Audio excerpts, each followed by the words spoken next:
وعلى آله وأصحابه الطيبين الطاهرين. بسم الله الرحمن الرحيم.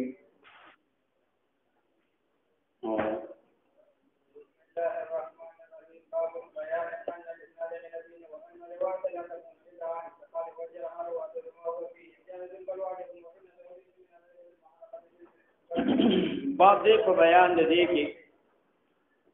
ان الاسناد من الدين. دا باب دې په بیان د دې کې چې اسناد دا د دین نه دی. اسناد معنا لغوي د سند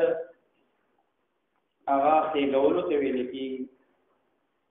ورته کولو ته ویل کېږي، او معنا اصطلاحي د سند د خبرې سند قائل تر رسول سوچ دې سایت قائل له دا خبر هغه ته ورسي دې ته ویل کېږي سند دوی الاسناد من الدين. او اسناد دا مصدر دی او دا د دې قول د عربو نه ماخوذ دی. اسندت الحديث الى قائله اذا رفعته اليه، چې کله دا خبره قائل دې سند هغه ته ورسي د دې ناقل ذکر کې په ذکر د ناقل سره چې دا د چانه نقل شوی هغه د چانه نقل کړي دې ته سند ویل. او سند په عرف کې دا هغه متن طریقې د متن د حدیث ته ویل کېږي چې کوم متن د حدیث دی هغه چې په کوم طریقې باندې راغلی دې ته ویل کېږي سند. او دې ته سند ځکه ویل کېږي لاعتماد الحفاظ في صحة الحديث وضعفه عليه. بس حفاظ د حدیث دا غي اعتماد د حدیث په ضعف کې د حدیث په صحت کې دا غي اعتماد اعتبار دا په سند باندې. که سند صحیح وي نو حدیث صحیح دی، که سند ضعیف وي نو حدیث ضعیف دی، که سند ثابت نه وي نو حدیث ثابت نه دی. نو ځکه دې ته ویل کېږي سند. نو دا طریقه د چا د متن د حدیث چې دا متن د حدیث په کوم طریقه باندې راغلی، په کوم ترتیب باندې راغلی دی دې ته سند ویل کېږي. نو امام مسلم هغه د دې متعلق حدیث قائم کړي باب دې په بیان دي چې الاسناد من الدين، سند دا د دین نه. زمونږ په شریعت کې سند دا ډېر مختلفان شي. عبد الله بن مبارک رحمه الله هغه دا وایي د هغه سړي مثال چې هغه طلب د امر د دین کې بغیر د سند نه. دې داسې مثال دی چې یو سړی بره چت تخیږي او هغه بغیر د اندر پایې بغیر د دین نه خېږي، نو بغیر د اندر پایې دیني نه بره چت تخاتل ممکن نه دي. همدارنګه بغیر د سند نه طلب د امر د دین دا ممکن دا کېدلی نشي. د دې مثال داسې دی لکه اندر پایا پوړی په پوړی باندې یو حق دا او برخېږي بره چت تخېږي. داسې متن د حدیث ته ولګېږه پوړی په پوړی باندې یو راوي ذکر کوا او هغه نه بعد بیا به ورور راځي متن د حدیث ته دا ورسي. سفیان ثوری رحمه الله هغه ویل بتاسی انظر الى هذا، تاسو د پلاني ته وګورئ چې زه سند د حدیث ذکر کوم نو ما ته وایي چې د حدیث سند ولې ذکر بدغه پلانه انه یامرنی ما ته امر کوي چې زه بر اوخه گما او چت اوخه گم بغیر د چانه د اندر پاین. ما ته داسې امر حکم کوي نو بغیر د اندر پاین قتل ممکن نه دی. بغیر د متن د حدیث او امر د دین بغیر د سند نه دا ممکن نه دی کېدی نشي. او حضرت صالح رحمه الله هغه دا وایي چې حدیث که یو سړی ذکر کی بغیر د سند نه دا حدیث ایسه بشي دا قابل د اعتبار نه دی. دا حدیث لرد سر اعتبار نشته جاری سند. ابو سعید رحمه الله هغه د اهتمام متعلق وي و الاسناد مثل الدرج، دا سند دا په مثل د اندر پایې چندر پای باندې کړه ورو برخېږي. دا سه ورو په سند باندې متن د حدیث ځان لته دا ډېر مستم بشان. ابو حاتم رضی رحمه الله هغه دا وایي چې الله تبارک وتعالى دې امت ته دا عزت ورکړي، دې امت ته شرافت ورکړي، دې امت محمدي کې دا فضیلت ورکړي دي او دې غوړه ګرځولې دي. دا غي فضیلت ډېر وجوهي، خو یو وجو معتمد وجه دا ده چې الله دا فضیلت او شرافت دې امت ته په اسناد باندې چې دې امت ار یو خبره چې نبی له صلوات و سلام نه ثابت ده یا پیغمبر علیہ الصلوۃ والسلام ترتیږي، دا بغیر د سند نوی هغه د پاره سند خامخا د نبی له سلام د امت نه مخکې چې څومره انبیاء علیہ السلام راغلي، هغه آسماني کتابونه او دینونه راوړي. د هغه انبیاء علیہ الصلوۃ والسلام خبرې چې څومره وي، نو د هغه د خبرو د پاره د هغه د حدیث د پاره اسناد موصول دا موجود نو چې سند هغه موصول، بلکې د هغه امم د پاره د هغه د پاره صحیفه اسمان نه راغلي د دې په لاسونو کې وي او دې په خپل لاسو باندې لیکلي، نو هغه کې خلق وکړو، اختلاط پکې وکړو، ګډ وډې کړو، نو دا هغه یو خبرم په سند باندې ثابته ده. نو دیو جن ابن حزم رحمه الله وایي چې سند متصل وي او روات د دې سند دا معلوم الحال وي او دا سند منقطع نوي، دا خصوصیت دی امت محمدی صلی الله علیه وسلم دی، دا د دې امت خصوصیت دی. د دې نه مخکې انبیاء علیه السلام یا نور امتونو ته الله دا شرافت دا نور. نو ځکه امام مسلم وایي چې ان الاسناد من الدین، اسناد دا ګوره د دین نه دی، دا د دین یو حصه ده. دا دین چې معتمد دی، دا دین لره اعتبار دی. نبی علیہ الصلوۃ والسلام احادیث د نبی علیہ الصلوۃ والسلام وینا دا ټول دین دی. دی لره اعتبار هغه وخت دی چې دا په سند باندې ثابت وي. دا خبره نبی علیہ الصلوۃ والسلام باندې په سند صحیح متصل سره دار رسیدلی وي او که په سند صحیح متصل سره رسیدلی نه وي، نو دې خبره ته اعتبار دا نشته. وان الروایت لا تكون الا عن الثقات، او روایت دا باندې نقل کې مگر د ثقات چې روایت کې ناغه د ثقات نه روایت کوا،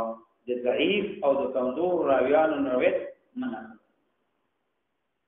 او بل وان جرح الروات بما هو فيه، جرح دراویان بما فاعيبون سرا هو چې د عیبونه فيهم په دې رواتو کې وی، دا جرح جائز دا بل واجبن، بلکې دا واجب ده چې ته پراویان باندې جرح کې دا جرح جائز نه بلکې دا جرح واجب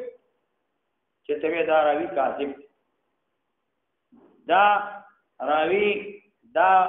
ډیر غلوې کړي په شیعتو کې، دا قدری دی، دا راوی دا سوی حفظ دی، د دې حافظه خراب ده، دا راوی شرابی دی، دا راوی نشئی دی او دا راوی نسواری دی، او دا ویل جایز ته چې داوی دا روان دا ناروا نه ده. دا کول راویانو ته دا جرح کول و جائز نه بل واجبون، ولی واجب دی. او کته دا خو غیبت دی. دومره محدثین حدیث نقل کړي، چاته صحیح الحفظ وي، چاته وی شرابی دی، چاته وی کذاب دی، چاته وی دا خو غیبت دی، کنه غیبت کو ناروا دی. امام مسلم وینا و انه ليس من الغیبه المحرم، دا د هغه غیبت نه چې کوم شریعت حرام کړی نه، بل من الذب، بلکې دا دفاع ده عن الشریعه المکرمه، دا هغه شریعت معزز نه دفاع کول، چې دین نه دفاع کوي، د شریعت نه دفاع کوي، صحیح دین ثابت دی، نو دا غیبت کې داخل نه دی، بلکې دا ذب دی، دا دفاع د دفع کول دی د شریعت او د خپل دین نه دفع کوي او دفع باندې کیږي چې وې دا راوي دا ثقه دی، دا معتمد دی، د دې قول اعتماد دی، دا حافظ دی، دا متقن دی، د دې راوي روایت نقل کوا، او دا راوي کذاب دی، دا شرابی دی، د دې حافظه خراب ده، دی باندې اختلاط راغلی، صحیح او غیر صحیح حدیث ګډ وډ ولا دا راوي روایت نقل کوا، ما دا په دا باندې دا واجب. او قال حدثنا حسن بن الربيع قال حدثنا حماد بن زيد عن ایوب و هشام عن محمد. ایوب او هشام دواله روایت دي د محمد بن سیرین رحمه الله. دلته په دې سند کې حسن داله چې د حسن ابن ربيع چې د دې راوي د دې حدیث ته دا د دریونه روایت نقل دي. امام مسلم رحمه الله شیخ دی، استاد دې د درې کسان روایت نقل دي. یو د حماد ابن زید، دویم د فضیل نه، او دریم د مخلد ابن حسین نه. نو دلته د امام حسن ابن ربيع رحمه الله درې استادان، حماد، فضیل او مخلد. او به د حماد دا روایت نقل کوي د دوه کسانو نه چې یو ایوب دی او بل هشام دی. د دې به دوه استادان دي. د حسن درې استادان دي، د دې دوه استادان دي. هغه به روایت کې نقل کوي د محمد ابن سیرین. د فضیل او د مخلد دې دواړه چې روایت نقل کوي، دې دواړه د هشام نه فقط روایت نقل کوي، دې یو استاد. نو امام مسلم هغه ته اشاره کوي، قال حدثنا حماد بن زيد عن ايوب وهشام، هغه روایت عن محمد د محمد بن سیرین. قال ده حسن بن ربيع وي حدثنا، قال فاعل ده حسن بن ربيع، وحدثنا مدارنګ ما ته حدیث ذکر کړی فضیل ابن عیاض، هغه روایت توقید هشام نه، د دې به یو استاد. قال ده حسن وحدثنا مدارنګ ما ته حدیث ذکر کړی مخلد ابن حسین، امر بن توقید هشام نه، او به دې دوه روایت توقید محمد ابن سیرین نه. محمد ابن سیرین هغه روایت دا نقل کړي. نو دا فضیل ابن عیاض ابو علی کنیه او دا لوی سردار پېښوی زاهد او لوی لاوی د جلیل القدر، د دې دوه استاد بیا هشام دی، هغه روایت د محمد ابن سیرین نه. قال هذا محمد ابن سیرین و ان هذا العلم، دا علم د حدیث، ان هذا العلم دا علم د اسناد، ان هذا العلم دا علم د حفاظت د اسناد، دا واجب دی، دا دین دی، دا په ذمہ باندې واجب دی د وجه د حفاظت د چا د حدیث نه. ان هذا العلم دا علم د حدیث، دا علم د اسناد، دا حفاظت د اسناد، دین دا دین دی. نو چې دین دی نو د دین حفاظت تا په ذمہ باندې دا واجب دی. نو حفاظت د اسناد واجب دی. دا حفاظت د اسناد ولې واجب دی؟ د وجه د حفاظت د دین د وجه نه. نو فانظروا تاسو ګوري عمن چانا تأخذون دینکم، تاسو اخلی خپل دین نرا. ځکه چې دین اغسطل کېږي لا یؤخذ الا ممن اؤتمن علی دینه، دین چې اخلی هغه چانه به اخلی چې د هغې په دین باندې ستا اعتماد وي، چې د چا په دین د اعتماد نه وي نو هغې نه به دین نقل کوي نه. عمن تأخذون دینکم معنا دا ده. نو معنی ابن عیسی و چې امام مالک رحمه الله بداوي لا یؤخذ العلم من اربعه، ضرور کسانو نه به علم دا نقل کېنا، او د دې ضرور کسانو نه ماته وا او نور خلق نه علم نقل کوا، خو د ضرور کسانو نه علم دا نه نقل. یو لا یؤخذ من سفین، یو به د سفینه دین نقل کېنا کمقل. دویم ولا یؤخذ من صاحب الهوا، دویم به د صاحب الهوا نه دین نقل کېږي. یو د سفینه کمقلنا، او دویم د صاحب الهوا نه چې خلق تم دعوت ورکړي خپل هوا او خواهشات سره، د دینه به دین دا نقل کېنا. او دریم به هغه چا نه دین نقل کېنا چې هغه د خلق سره په خبرو کې دروغ وایي، خبرې کوي، خلق سره معاملات کوي، یا هم داسې خبرې کوي او خلق سره په خپل خبرو کې دا دروغ وایي، احادیث الناس کې دروغ. اگر که د نبی له صلوات والسلام په احادیث باندې په دروغ کې مدهم نه وي، خو چې خلق سره دروغ وایي د دې نه به هم څه حدیث نقل کې نه، د داسې خلقو نه روایت دا نه نقل کوي. او څلورم دین نقل کوما د هغه چانه د هغه شیخ نه چې هغه فضیلت هم لري صلاح هم لري عابد وي نیک سړی وي او اذا كان لا يعرف ما يحدث به کله چې دا نه پیږي هغه شی چې کم بیانې کړي نه پیږي دا صحیح دی که صحیح نه دی دې لپاره سند شته که نشته سند متصل دی که نه دی دا سند ثابت دی که نه دی په دې باندې نه پیږي نو داسې کس نه هم روایت نقل کوه ما که هر چا نه روایت نقل کوه خو دې څلور کسانو نه روایت دا من نقل کوه نو ذکر ته وګوره چې عمن تأخذون دینکم چې ته دا دین چا نه نقل کې معنا در دین د ثقه نقل کوه او دین د چا نه د معتمد نه نقل کوه او بغیر د ثقه معتمد بل چا نه ګوره دین منل وایا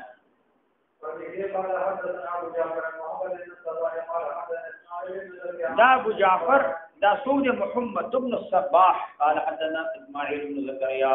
اغريت في عاصم يحولنا على محمد بن سيرين قال لعلام ابن سيرين لم يكونوا نو داخل يسألون شديبة تفوس ولا عن الاسناد الاسناد متعلق خلقوا بالاسناد تفوس داد پیغمبر علیہ السلام نورس کا صحابه کرام ابتدائی اول زمانہ کې د تبتفوس نو مرسل دا بددین پنیر باندې دا مقبول مرسل حدیث بغیر د سند نا دام د دې پنیر باندې دا مقبول فلما وقعت الفتنه هر کله چې فتنه واقع شوا مراد د فتنینا یا فتنه د چا د عثمان رضی الله تعالی عنہ دا او یا مراد د فتنینا هغه فتنه دا چې کوم د صحابه کرامو په مابین اختلافات راغلو مشاجرات راغلو هغه کې صحابه کرام قتل شو او خاص کر پچا کې په سفین کې نو دا فتنه راغله نو قالوا سموا لنا رجالکم نو چې کله دا فتنه واقع شو نو قالوا دی ویل دی رجال خلقو سموا لنا بیان کی زمون د رجالکم سلسله درواتو د سند تاسو اوس موږ ته بیان وکړئ د راویانو سلسله څنګه ده د درواتو سلسله را ته بیان کیدا ثابت ده کنه نو فینظر وبکتل شی الی اهل سنت فینظر وبکتل شی الی اهل سنت چې کوم اهل سنت وی فیوخذ حدیثهم نو وابغتل شی حدیث دی دا وی حدیث په نقل کړي شي وينظر الى اهل البدع او وبكتل شيء اهل البدع فلا يؤخذ حديثهم نبشي اخذل دي احاديث کوم چې اهل السنت والجماعت وی ما غین روایت نقل کوا او چې کوم هغه اهل بدع وی ما غین روایت نقل کوا اگر که په اهل بدع کې اختلاف دي په روایت کې نقل کې آیا د دې نقل د روایت جائز دی که جائز نه دی او هغه مبتدعين چې کفر شرک سره دیږي نه دا سه مبتدعين روایت نقل کول جائز دی اگر که بعض ویل چې نه نقل کول جائز ده نه دا اسحاق ابن ابراهيم ابن راوي دا مشهور امام د خپل د وخت یو لوی امام تیر شوی دی او د خپل زمانه حافظ د احادیثو نو قال اخبرنا خبر را کړی عیسی دا وی عیسی خو په نام ډیر امام مسلم خپل عادت مطابق وی او ابن یونس مراد عیسی نه عیسی ابن یونس نے قال حدثنا الاوزعي ما خبر را کړی دی اوزعي دا ابو عمرو عبد الرحمن ابن يحمد دی يحمد دا امام اوزعي باندې مشهور دی ابو عمرو کنیه دا عبد الرحمن ابن عمرو ابن يحمد دا د دې نوم دی دا د شام د دمشق اوسیدونکو دا په خپل زمانہ کې په شام کې لوی امام د دې بغیر د دین د امامت نه چا مخالفت نه کړي د دې امامت سره چا مقابله نه وکولا چې زم امام مقدم یو امام دی دا مقابله شانه کړ دا دمشق اوسیدله دمشق نه بهر یو دیو هغه ته باب الفرادیس ویلي باب الفرادیس کې دا اوسیدله هغه نه بعد بیروت ته بیروت کې دا اوسیدله او هغه نه بعد د وفات شوی دی په دې باندې اجماع قائم ده د دې په امامت باندې چې دا لوی امام دی لوی جلیل القدر لوی فضیلت الله ورکړي لوی مرتبه ورکړي د امام اوزعی اقوال دا سلف کې ډېر مشهور دي امام اوزعی ورع تقوا عبادت او دارنګا په حق باندې قائم پاتې کېدل او د دې ډېر زیات احادیث نقل او فقاهت دا په عرب کې بلکې په دمشق کې په اهل شام کې په خپل زمانه کې د دې فصاحت او بلاغت دا ډېر مشهور او دا مشهور چې امام اوزعی دا د نبی رسول الله د سنت ډېر تابعدار په خپل زمانه کې چې څومره علما او چار اطراف په ملکونو کې په نوګرد او نواح کې څومره علما او د امام اوزعی د جلالت د امام اوزعی د مرتبه دغه اعتراف کوي دغه اعتراف کوله چې امام اوزعی لوی امام او امام اوزعی په خپل وخت او زمانه کې یو عظیم لوی مفتی تیر شو او دې تقریبا 90,000 مسلو کې دې فتوا ورکړې و او د کبار تابعین نه روایت کوي او به د دین روایت قطاده زهری یحیی بن کثیر دا د تابعین نه دي او بیا روایت د امام اوزعی نه ذکر کوي چې دې ته روایت الاکابر عن الاصاغری وي امام اوزعی تابعی نه دی او یحیی بن کثیر او امام زهری او قطاده دا تابعین دي او بیا روایت نقل کوي چې د امام اوزعی کل نوم عبدالرحمن ابن عمر ابن یحمد ودا مشهور په اوزاعی باندې دا اوزاعی ته نسبت کی دا اصل کې حمیر یو عظیم لوی قبیله او دا اوزاع دا د هغه یو شاه یا د اوزاع دا یو قريه وا د باب الفرادیس د دمشق څنګه او یا دا ماخوذ اوزاع القبائل نه دی دا مختلف فرقې راغلي مختلف قبیلون خلا غلی او التجمشیو نو د کدی ته اوزاع ویلي امام اوزعی په دغه مختلف قبیلون خلا غلی او یو ځکه آباد شي د ته اوزاع ویل کیږي دا موږ ته وسکیدل ابو زرعه دمشقی رحمه الله هغه داوي چې امام اوزعی دا کل نوم عبد العزيز خو دې ځان ته عبدالرحمن دا ویل او دا ولي اوزاع تراتل د مقام ته چې د قبایل شتا جمع وي دی وجه نه مشهور شو په چا باندې په امام اوزعی باندې او محمد ابن سعد وی چې نه دې ته ځکه اوزعی وی چې اوزاع د همدان قبیله او شاخ دی او نو دی وجه نه هغه ته د دې نسبت کیږي نو دا وی حدثنا الاوزعی اگر نقل کې سليمان بن موسی قال سليمان بن قيس طاووس مقام شم طاووس سرا فقلت ما قال حدثني فلان كيت وكيت فلان سره ما ته حدیث بیانې کته وکته دا حدیث فلان کچې ته مراد فلانی نه شخص معین واهله نو غیر منصرف دی او معین واهله بیا منصرف فلان ما ته حدیث بیانې کوم کته وکته دا حدیث ومنم کونه منم دین حدیث نقل کوم کنه نقل نکم دې حدیث معتمد دی کنه نه قال طاووس را ویلي ان كان ملئا کدا ثقو معتمدی فخذ عنه حدیث کے نقل کوا ملئ صفت ویل کیږي ضابط او متقن ته ویل کیږي ملئ هغه کس ته ویل کیږي چې دا غي په دین باندې دا غي په معرفت باندې د خلکو اعتماد خلق په باندې اعتماد اصل کې ملئ غنی ته ویل کیږي معتمد سره ته ویل کیږي ځکه په مالدار باندې خلکو د دنیا په اعتبار د مالداري په اعتبار باندې خلکو باغی باندې اعتماد مثلا دوه په جګړه او په شل لکه روپیو کې جګړه ده یو سړی دنیادار مالدار خان ملک دی او هغه د خلکو په نیت باندې دنیا په لحاظ معتمد دی هغه ذمہواری وکړي چې دا پیسې بدل کړي قدر نه کړي زه بدل کوم نه خلک باغی باندې اعتماد داخلي او هغه په دې باندې چې یو سړی هغه مثال مالدار نه وي هغه شل لکه روپۍ ضمانت کوي یو طالب وای دا وای د شل لکه روپۍ ضمانت کوم دلته هغه ضمانت کل منی اسکلې او ته چې شل روپۍ جب کې نه لري شل روپۍ د هغه نصارو پیسې جب کې نه لري ته به څنګه ضمانت هغه ضمانت کل خلف اعتماد نه کینو مالي اصل کې غنی ته ویل کېږي نو دلته مراد دی نه ثقه مراد دی معتمد مالي هغه چاته وای چې خلف باندې اعتماد کوي لکه څنګه چې مالدار باندې خلک اعتماد کوي بامدارنګ فصیحه او ضابط متقن راوي باندې خلکو اعتماد وي وکدا ملي وي فخذ عنه نو به روایتونه نقل کوا وای فبه قال حدثنا عبد الله بن عبد الرحمن الدارمي قال اخبرنا مروان بن محمد بن الشيخ قال حدثنا دا عبد الله بن عبد الرحمن الدارمي دا صاحب د مسند دی دا کتاب جوړ مسند دارمی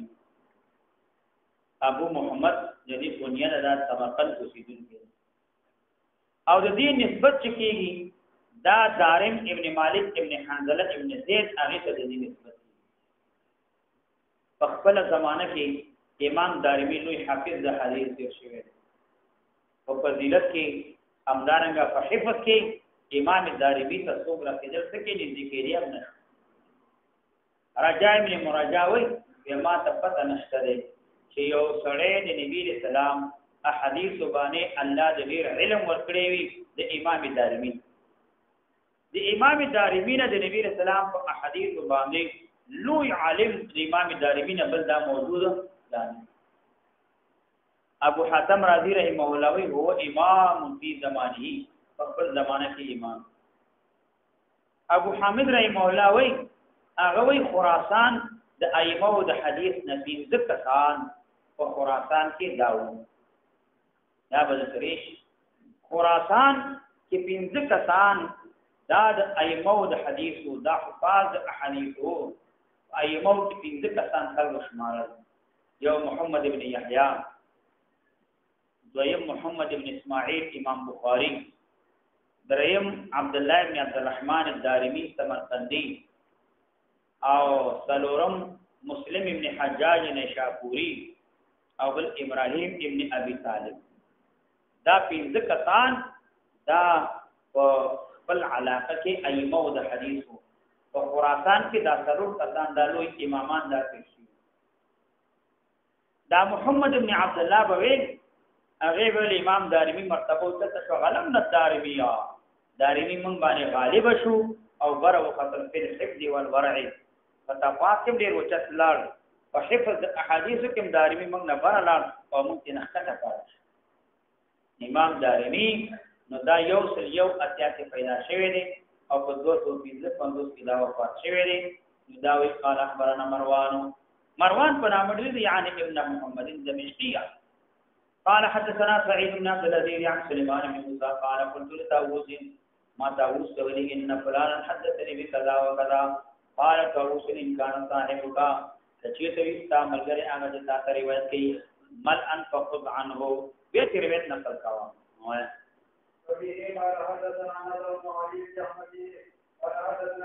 دا نصر ابن علي دا جهزمي نصر ابن علي جهزمي دا لوی امام کې شوی دی حافظ دی او دا ابو سعید عبد الکریم ابن منصور دا په خپل کتاب لوی دی نسبت جهاظمه ته شوی جهزمی منصوب بسوی جهاظمه دا یو محله او بصری کې هغه ته دی نسبت شوی او دا په خپل دا قاضی پاتې شوی دا نصر ابن علي او بصره دا د علماو متقینین نو او دا مستعین بالله او بادشاہ ته شوی هغه دې ته سره ولېګل دې لپاره چې تلوي عالمي تمام مشخص کو د قضا لپاره د خلکو په مابین کې فیصله کاوه او حکم کاوه نو امیر د بصری دې لپاره را اوغخته ودار او غواړو دې ته قضا منصب داو هغه ورته سیدا زبدا قبول کوم زبر استخاره و خپل کور تلال او ګرمي ټیم کې لار 2 رکعات مونږ وکړو هغه نه بعد استخاره وکړو بیا خپل حاجت ضرورت کې دا ویل اللهم ان كان لي عندك خير یا لا تطلع زما کستا طرف خیر وي پر اصل کې نو قبض دی الیکا ځان ته مې قبض کا او ځان ته مې را اوړ او کستا طرف ته زما خیر نو هغه نه بعد دا ودش چې ودشو نو خلق اخرو نو روح پکې نو ساتي نه هغه وخت دا وفات شو دا 250 کې ربيع الاول میاشت کې نو دا وفات شو قال حدثنا الاصمعي ما ته حدیث ذکر کړي اصمعي اصمعي دا لوی امام دی په اهل لغت کې او ډېر لوی امام تیر شوی دی د دې خپل نوم عبد الملک ابن قریب عبد الملک ابن قریب دا ابو سعید کنیه او دا نسبت چې اصمعي کیږي دا نسبت شوی عبد الملك ابن قريب دا عبد الملك ابن قريب ابن عبد الملك ابن اسمع البصري دا اسمع نسو دې ته اسمعي دا نکین ته نسبت شوی او دا خپل امام اسمعي دا د ثقات راویان دا د متقینین نو اهل لغت علم نحو امدانه احادیث او ملیح خبره نوادر خبره دا به اسمعي دی بیانوي دې وجه امام شافعي رحمه الله وایي چې د امام اسمعي نه صحیح لهجه والا کړه مالي دلې نه سمجھ اسمعي او بیا وایي امام شافعي رحمه الله وایي چې د عربو د اغینه چې چا خط تعبیر کړی د کلام چا چې د عربو اقوال تعبیر د عربونه په خپل عبارت باندې کړی دی په بهترین تعبیر چا کړی هغه اسمعي دی د اسمعي نه بهترین تعبیر د عربونه چا نه دی اغیر نقل کی عن ابي زناد اغیر کی د ابي زناد نه عن ابيه د خلف ابو زناد کل نمی عبد الله ابن زكوان دار نقل کی عن ابيه د زكوان کونی ابو عبد الرحمن یا ابو زناد یا لقب کونی ابو عبد الرحمن دا امام ثوری رحمه الله به ویلي چې ابو زناد د امیر المؤمنین فی الحديث او امام بخاری رحمه الله وی الصح اسانید د ابو هريره د ابو زناد عن الاعرج عن ابي هريره ابو زناد روي نقل کی د اعرجنا اعرج نقل کی د ابو هريره نه الصح الاسانید هغه دا روایت دي چې کوم ابو زناد د اعرج نقل کړي او اعرج د ابو هريره نه او بیا په مصعب رحمه الله ویل چې ابو زناد فقيه اهل المدينه فاهل مدینه کې لوی فقيه داخل شو او دا ابن ابي زناد دا عبد الرحمن ویل ابي زناد د دې درې زمانو او ټول ته نروي نقل کوي عبد الرحمن قاسم ابو القاسم ودلته مراتنا دا عبد الرحمن نو قال دا ذوان وی ادرکت بالمدینه ما من ذکر په مدینه منوره کې 100 سلکتان كلهم مامون دا ټول مامون دی مامون وو د چانه د تولینا دی مامون وو د فسقنا دی په حدیثو کې تولید نه کولا چې حدیث نه یو حدیث کې حدیث پیدا دی مامون وو د فسقنا دی فاسقان نو او دی چې دینو لیکن دا کسان اهل تمیز نو دا کسان حافظان د احادیث نو دا کسان مشهور نو په طلب د علم باندې دین خلق علم نزدک ولا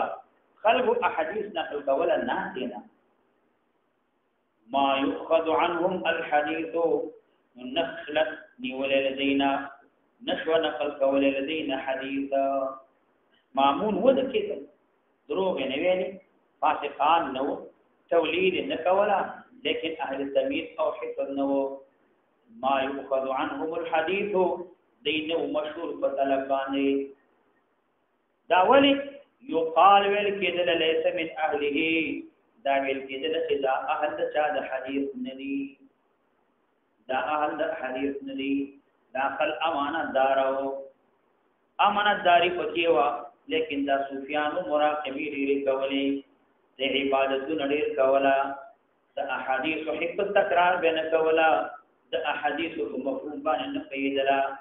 ځکه احد احادیث نو ځکه تکرار او حفظ نه کولا نو دی وجه نه خلق ودینه حدیث نه نقل کولا معلومه شوا چې تب الت اهل حدیث ګرځي چې ته ولګیږي دا بنوي نن دلته پلانې کار دي الته پلانې کار دي لانی دې کې جلسه ده لانی دې کې میلاد ده لانی دې کې پروګرام ده راځه مطالعه پرې د التلار شو چې تکرار نه کې اومدارنګ د احادیثو حفظ نه کې مطالعه نه کې به اهل حدیث نه د ډېر مراقبه وکي ډېر منځونه وکي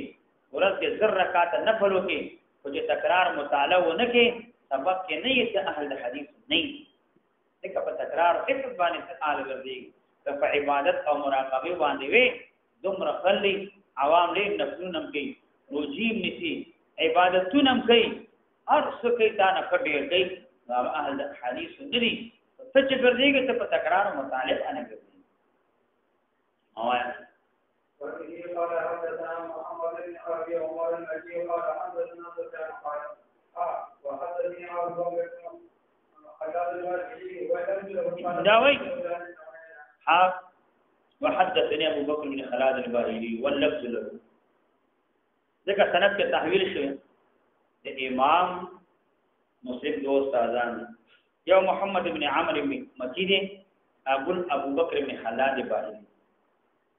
مستعین کے الفاظ چاہیے واللفظ له قال سمعت مورد لدي سفيان بن عيينة غير ان نقل عن مسعر كان ده مسعرنا سفيان بن عيينة غير ان نقل عن مسعر كان مسعرنا دا مسعر ابن قدام هلالي دي دا د کوفی مسلمین کې رسول سلامه کونیه ده دې په حفظ اتقان جلالت او مرتبه باندې علماء اتفاق دي قال دا مسعر بن سمعت مولوی دي سعد بن ابراهيم نے يقول سعد بن ابراهيم بویل لا يحدث عن رسول الله صلى الله عليه وسلم دا صيغه نه ده یا نفي په معنا ده نه تر لا يحدث یا لا يحدث عن رسول الله صلى الله عليه وسلم الا الثقات نبشي بیان ولې حدیث د پیغمبر اسلام نه بیان حدیث مگر ثقات ثقات به بیانې معنا ده لا يقبل الا من الثقات حدیث بنشي قبل ولې مگر هغه چانه چې هغه ثقوي تصدیق معتمد نوي د هغه حدیث لپاره اعتبار نشته هغه قابل اعتبار نه دی وایم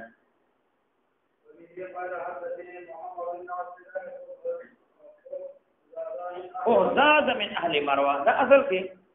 دلته یو باب دی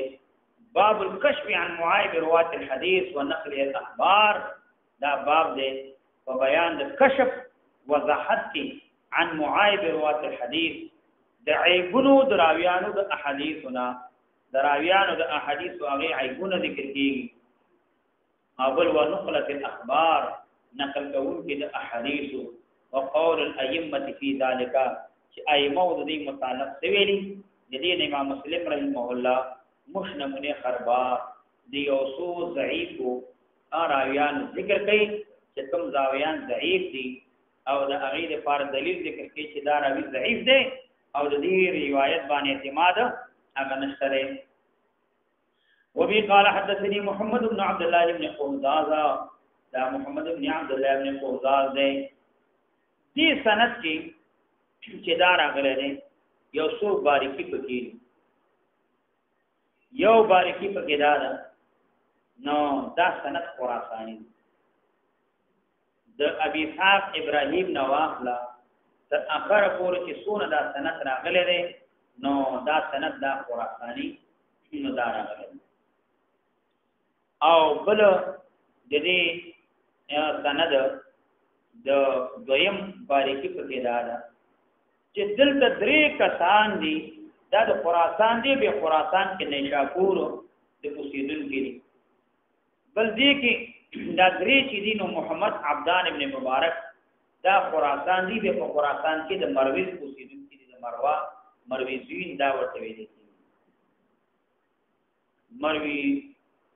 مرویزیون او همدارنګه خراسانیون او نیشاپوریون نو دلته نو دې سند کې نو څومره راویان چې دي نو خراسانیان دي ټول د ابي اسحاق نه عمرو بن مزر نه راوخل تر اخره پورې به دا سند د امام مسلم رحمه الله پورې دا خراسانی نشاپوریان دا درې کسان په کې دا د خراسان دي او به دا خراسان کې دا د مرویز د دې علاقې اوسیدونکي نو دا وی دا محمد ابن عبد الله ابن قهزاز دا قهزاز نو دا محمد ابن عبد الله ابن قهزاز نو دا په 200 او په 200 کې د دې وجنه دا وفات شوی نو دلته امام مسلم رحمه الله نه تقریبا دا خپل استاد محمد بن عبد الله تقریبا یو کال یا سو میاشتې مخکې دا وفات شوی اگر و نقل کوي دا سوق د اهل قوزان من اهل مروه د اهل مروه مروه دې کې علامت او تانیث د غیر منصرف دی دا یو عظیم لوی خار د 85 په خراسان کې نو دا لوی خار دی نو هغه ته د دې نسبت هغه دا شوی اصل کې د خراسان چې کوم مرکزی خارونه وو هغه څلور خارونه یو نشاپور یو مرواوا دویم بلخو د مزار شریف او دریم هرات چې دا دوه خارونه اوس افغانستان کې دي د نشاپور او مروا د افاتا په دې ترکمنستان ته نږدې علاقو کې دي ازبکستان دا څلور مرکزی خارونه د دې نه ما سوا خراسان د ټول علاقې ته دي څه ویل کېدل نو قال سمعت مورد لي دچانا د عبدان بن عثمان دین می اورید لري دا عبدان دا عبد الله ابن عثمان نبی عبد الله ابن عثمان ابن جبلی حتکی ابو عبد الرحمن کنیه دا د مروز اوسیدل کړي هغه به نقل کوي قال سمعت مورد لري دچانه یقول وی سمعت مورد لري عبد الله ابن مبارک نا دا عبد الله ابن مبارک دا څومره محاسن ټول په عبد الله بن مبارک کې جوړ دا ابو عبد الرحمن سنی دا عبد الله بن مبارک خپل نوم دی دا عبد الله بن مبارک ابن والده الحمدلله په خپل زمانه کې یو لوی امام یو لوی محدث او یو لوی مرتبه لا تبارک وتعالى ورکړو او دارنګه د دې شاګردانو کې فضیل ابن موسی مخلد ابن حسین محمد ابن نصر نو دې شاګردانو دې خپل مابین کې ویلي چریشی چې عبد الله بن مبارک د دې کومه نمو شمار ابواب د خیر کې چې دې کوم طریقې دي هغه شمار نبی بدی دا ویل چې علم فقه ادب نحو لغت شعر شاعری شجاعت تجارت سخا ثمر او احادیث سره محبت احادیث نقل کول دا ټول په عبد الله بن مبارک کې دامو عبد الله بن مبارک کې بدی اتفاق چې دا ټول په دې کې موجود يقول عبد الله بن مبارك الاسناد من الدين اسناد الدين نه ولولا الاسناد كاسناد ولا قال من شاء ویلی با هغه چا چې خوښ وشو ما شاء هغه چې خوښ وشو اچھا خبره کوله نبی له سلام ته نسبت کوله او چون کې اسناد الدين نه دی د نبی له سلام باندې خبره به ثابتېږي په سند باندې نو لقال من شاء ما شاء چې څه خوښ وشو او څنګه په خوښونه غیب ویلي نو قال عبد الله مبارک وقال ویلی محمد ابن عبد الله دی ویلی قال حدثني ما ته حدیث بیان کړی عباس ابن رزما قال سمعت ما ولدني جان عبد الله ابن مبارک نا عبد الله ابن رزما نعم دا ویلی چې ما عبد الله ابن مبارک نا ولدني يقول ابي بویلی قال سمعت عبد الله ابن مبارک يقول ابي بيننا وبين القوم زمونږ د صحابه کومه بین کې د قوم نه صحابه دي القوایم زمونږ هغه کومه بین کې فقيري یعنی الاسناد السند دي قوایم دا د زناور په قوت ویل کېږي همدارنګه قوایم دا ستنې ته ویل کېږي ستنې ته نو دا ویل کېږي دې ته اشاره ده معنا در عبد الله مبارک ویل چې موږ دا دین چې راغله دا په سند باندې راغله ده چا چې مونږ تراتل په سند باندې وکړو صحیح سند مونږ به قبلو چا چې مونږ تراتل په صحیح سند نه به قبلو د حدیث تشبیه ورکړه د حیوان سره لکه څنګه حیوان بغیر د خون او درې نشي همدارنګه د دین بغیر د سند نه درې نشي قائم دی نشي د دې تشبیه ورکړه د بادي سره لکه څنګه چې بادي بغیر د چانه دستونو نه پایو نه درې نشي نو همدارنګه د دین بغیر د سند نه دا قائم دی نشي لکه څنګه چې کوټه بغیر د تعین نو درې نشي نو هغه تستنوي درې نشي همدارنګه دین بغیر د سند نه قائم دی نشي نو دا ابيرزما د دې غزوان چې نو د دې خپل نوم دی ودا زمونږ په مابین کې قوایم دي یعنی اسناد وقالا ویلی محمد ابن عبد الله ابن قرظه سمعت مولوی دا اسحاق ابراهيم ابن عيسى تعلقانینا دا اسحاق ابا اسحاق بیا کنیه دا خپل نوم ابراهیم ابن عیسی تعلقانی دی دا یو ځای دی تخار ورته دی افغانستان دا غي مرکز تعلقان دی دا هغه دی کوسیدون کړي قال قلت لعبد الله بن مبارک نو دا وای چې ما عبد الله بن مبارک ته ویلي ابراهیم ابن عیسی وای ما عبد الله بن مبارک ته یا عبد الرحمن دا کنیه دا الحديث الذي جاء هغه حدیث چې راغلی دی چې ان من البر بعد نیکی نه بعد البر رسل نیکی دادا ان تصلي لابويك چې ته مونږ کومو پلاته مع صلات کثر د قلنا وتصوم لهما دې دوال د پار روزه ولې سمع صومك سره د خپل روزینا دا روایت راغلی دی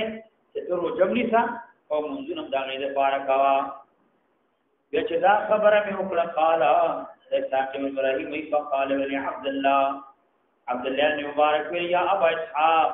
عمن هذا دارویت چانکه دا خبره چانه راغله دارویت د دینه معلومیږي چې صحت حدیث ضعف حدیث په اعتبار سند سره دی چې سند متصل وي او دا راوی سی قوی دا مقبول دی سند متصل نوي او راوی سی قوی نو دا سند غیر مقبول دی د دینه معلومه شوا چې قبولیت د حدیث عدم قبولیت د حدیث دا په سند سره دی او سند ډیر محتم بشان دی دا په سند باندې دی سند دا ډیر محتم بشان دی ځکه ویلي دا روایت تا چانه نقل کړی نو معنا دا سند معلوم کا چې روایت چانه اخسته دی دا استقامت او کده غیر استقامت دی هغه ویلي قال ابو اسحاق قلت ما ویلي هذا من حديث شهاب بن خراش فقال عبد الله ویلي ثقه عمن قال بجاد چانه قلت موته حجاج بن دينار قال عبد الله مبارك ویلي ثقه بيولي عمن قال چانه بيدار وت کړه دې اے بحا قلت موته قال رسول الله صلى الله عليه وسلم پیغمبر علیہ السلام نا قال عبد الله مبارك يا ابا اسحاق ان بين الحجاج بن دينار وبين النبي صلى الله عليه وسلم تاسو خبر اړې ختم کړه د حجاج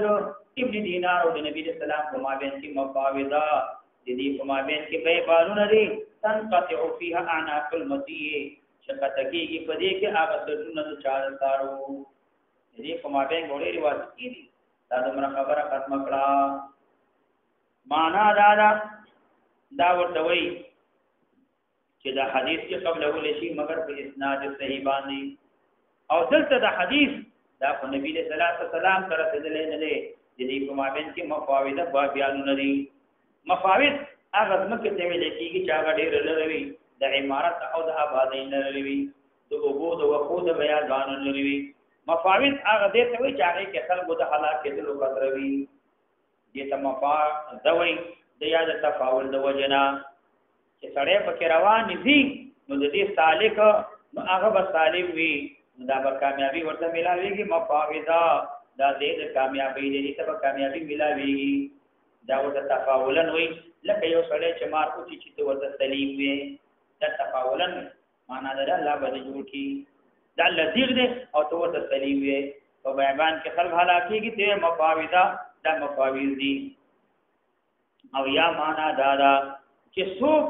دا صحرا بیابان قطع کی دا مفاوض دینو پازا نو دا سړی کامیاب شو نجات ورته حاصل شو او یا مفاوض دی وجنه ورته ویل کېږي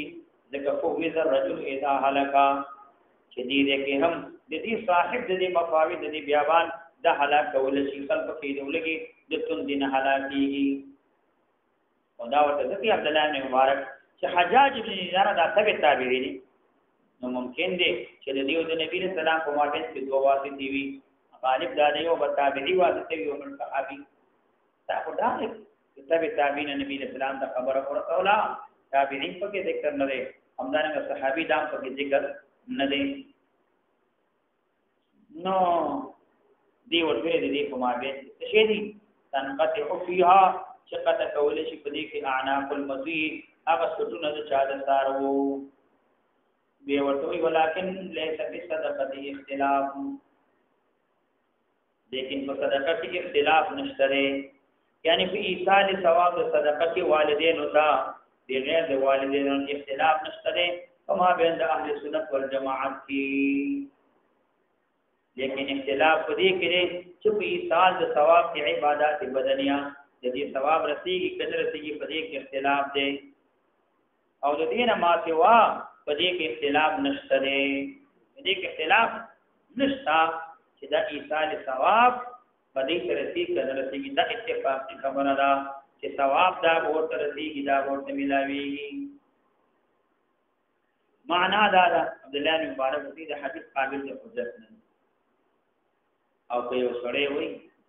چې د مور پلان پر نیکی کوما نو دا تصدق دې کوي صدقه ورته رسیږي مې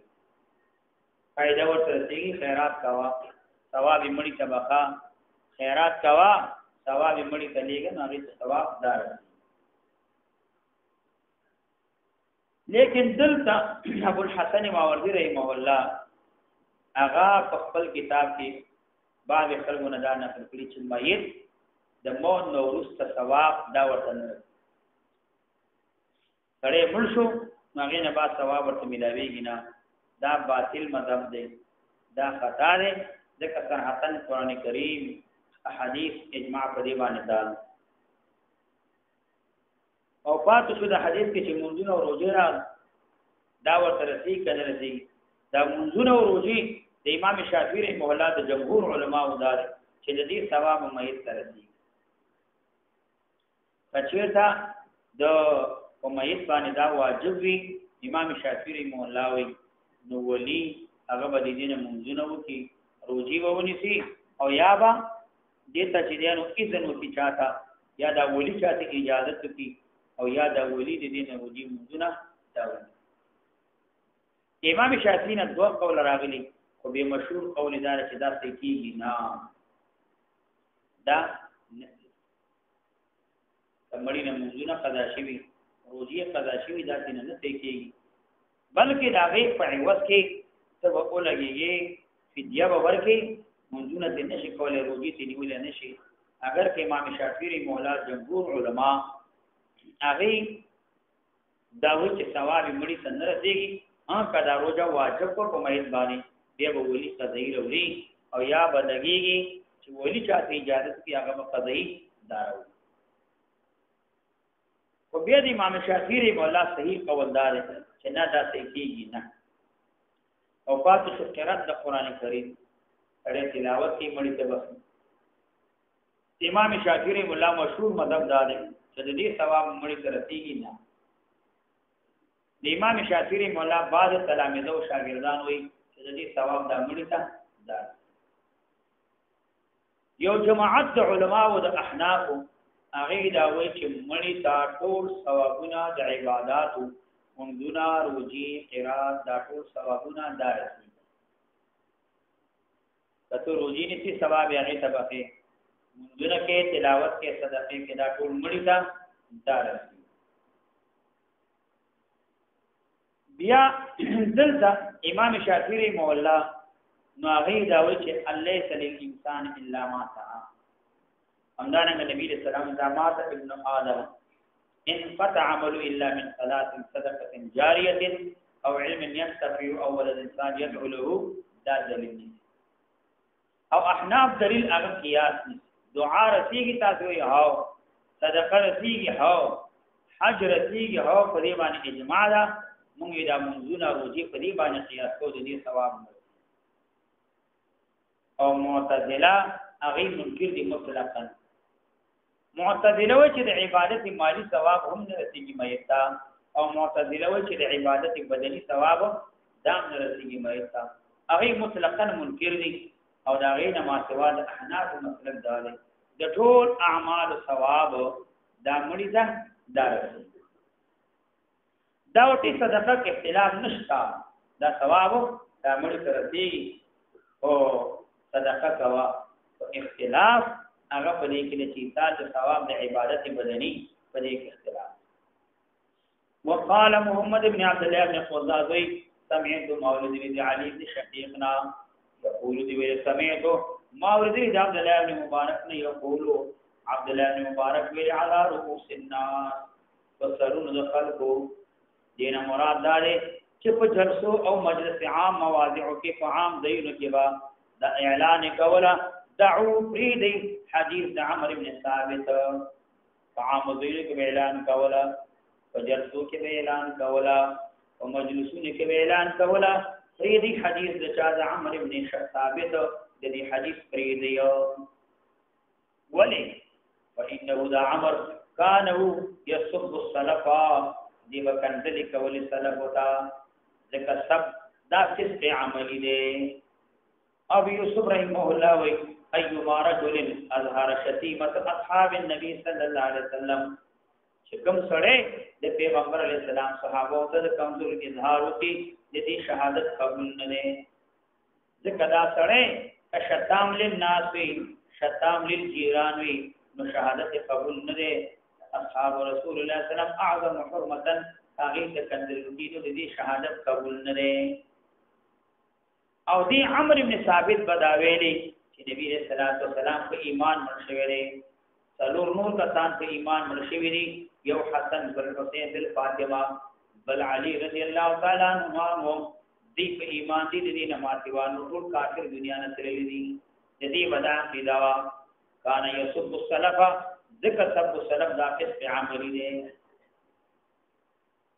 او دا اول مجروح راوی دی په مسلم